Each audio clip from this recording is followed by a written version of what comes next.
एक वक्त की बात है कि एक गांव के बाहर एक ईंटों का कारखाना था। उसके मालिक का नाम था महेश बाबू। वो ईंटों को जलाकर उनको लॉरी में डालकर लोड भी किया करता था। उस गांव में राजू नाम का एक रिश्वत खाने वाला ऐसे भी रहता था। वो दुकानदारों को धमकी वगैरह देकर उनसे पैसे वसूल किया करता था। जो भी उनके खिलाफ बोलते थे उनको पकड़कर जेल में डाल देता और नकली केस बनाकर उनको जेल में खूब पीटता रहता था। चेक पोस्ट के पास गाड़ियों को रोककर तमाम डॉक्यूमेंट्स ठीक होने के बावजूद भी उनको धमकी देकर रिश्वत लेता था। एक दफा महेश बाबू ईंटों को लॉरी में डालकर जा रहा था तो चेक पोस्ट के पास ऐसे ने उसे रोका। सर क्या है सर, मेरी गाड़ी के सारे कागजात सही है ना? आप भी तो मुझे पहचानते हैं, मेरा व्यापार अच्छा नहीं चल रहा है साहब और मैं मुसीबत में हूँ सर।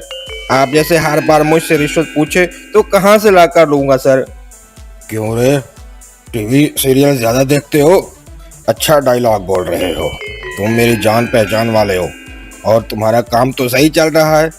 फिर भी जो मैंने कहा है वो मुझे देना पड़ेगा वरना अच्छा नहीं होगा। ये तो गलत बात है ना, पुलिस की नौकरी करने में शर्म नहीं आ रही है? इस बार मैं रिश्वत नहीं देता हूँ, आपको अपना तरीका बदलना होगा सर। क्यों रे, मुझे तरीका सिखाते हो घमंडी कहीं का? अभी तुम्हारी लॉरी में ड्राइविंग सीट चेक करता हूँ। ये कहकर फिर से महेश बाबू को धक्का मारा। तब बेचारा महेश बाबू कुछ भी नहीं कर सका और वहां से चला गया। महेश बाबू के कारखाने के पास उसे एक फोन आया। दूसरी तरफ से एक लड़की महेश बाबू से, महेश बाबू क्या हुआ है? अब तक हमारी ईंटों का ऑर्डर नहीं भेजा। हमारी कंस्ट्रक्शन कंपनी में टाइमिंग बहुत इम्पोर्टेंट है, आपको मालूम है ना।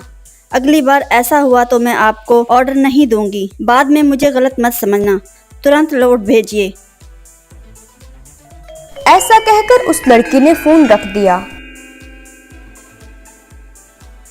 अरे भगवान, 6 महीने का कॉन्ट्रैक्ट है, अगर सही हुआ तो मेरे परिवार की हालत सही हो जाएगी, लेकिन गाड़ी के बिना मैं कैसे डिलीवरी करूं? अगर कोई दूसरा ट्रक किराए पर लेता है तो मेरे पास इतना पैसा भी नहीं है, अगर लिया तो भी मुझे कुछ नहीं बचेगा। अब मैं क्या करूं? मुझे ये कहकर महेश बाबू दुखी होने लगा। तभी आकाशवाणी कुछ कह रही थी। अरे बेटा, दुखी मत हो, तुम्हें क्या मुसीबत आई है? मुझसे कहो, मैं तुम्हारी मदद करूंगी। तब महेश बाबू जो उसके साथ हुआ था सब आकाशवाणी को बताया।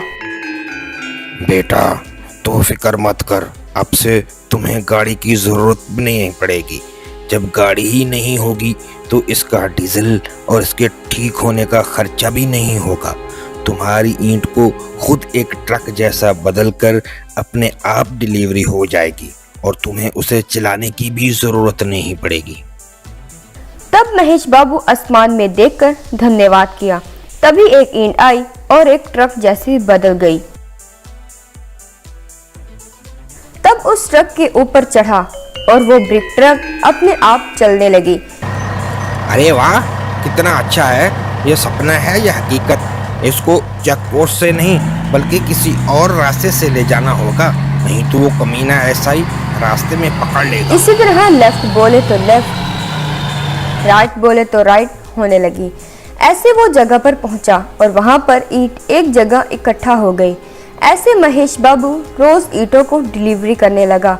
एक बार ट्रक से जाते हुए महेश बाबू को रास्ते में राजू ने उनकी बाइक पर जाते हुए रोका। ऐसा कहकर उसके बारे में सब समझाया। अरे ये क्या, ये तो अजीब है, ये अपने आप कैसे चल रहा है? ये कोई 10 लाख का ऑटोमेटिक गाड़ी है क्या? और चेक पोस्ट के रास्ते पर क्यों नहीं जा रहे हो महेश बाबू? रिश्वत देने पर दोबारा वहां पर लेकर नहीं जाओगे क्या? रुको, मैं अभी इस ट्रक को लेकर जाता हूँ, फिर तुम जैसे ही करके मेरे पास ही आओगे। ऐसा ही जी, ऐसा मत करो साहब, ये एक जादुई ब्रिक्स ट्रक है। क्यों रे, मैं तुमको इतना फारिग दिखता हूँ क्या? ठीक है, काम करो, कल मैं तुम्हारी जगह पर आता हूँ। कल मेरे लिए एक ब्रिक जीप तैयार करो। अगर वो ब्रिक का जीप मुझे नहीं दे पाए ना तो फिर मुझे रिश्वत का पैसा देना पड़ेगा। जाओ तैयारी करो जल्दी। अगले दिन महेश बाबू बहुत दुखी हो रहा था। बेटा, मुझे सब कुछ समझ में आ गया है।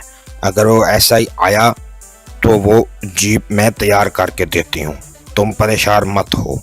वो फिर से इस जन्म में तुम्हारे आसपास नहीं आएगा, ऐसा मैं करती हूँ, ये मेरा वादा है। तब महेश ने उसे प्रणाम किया। इतने में ऐसे वहां पर आया। तब ईंट हवा में उड़कर एक जीप में बदल गई। तभी राजू हैरान होकर, ये क्या हो रहा है, मैं यकीन नहीं कर पा रहा हूँ। ठीक है, अभी के लिए मैं तुम्हें छोड़ देता हूँ। अगर मैं तुम्हें कहूँ तो मुझे कई तरह की गाड़ियाँ बनाकर देना होगा, वरना तेरे लिए अच्छा नहीं होगा। कहकर चेतावनी दी। तब राजू उस जीप पर चढ़कर बैठ गया।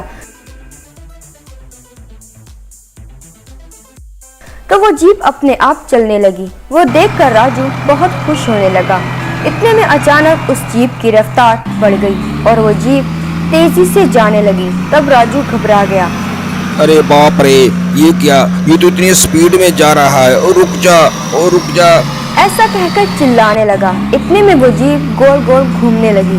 बचाओ, अरे मुझे कोई बचाओ, कहकर चिल्लाने लगा।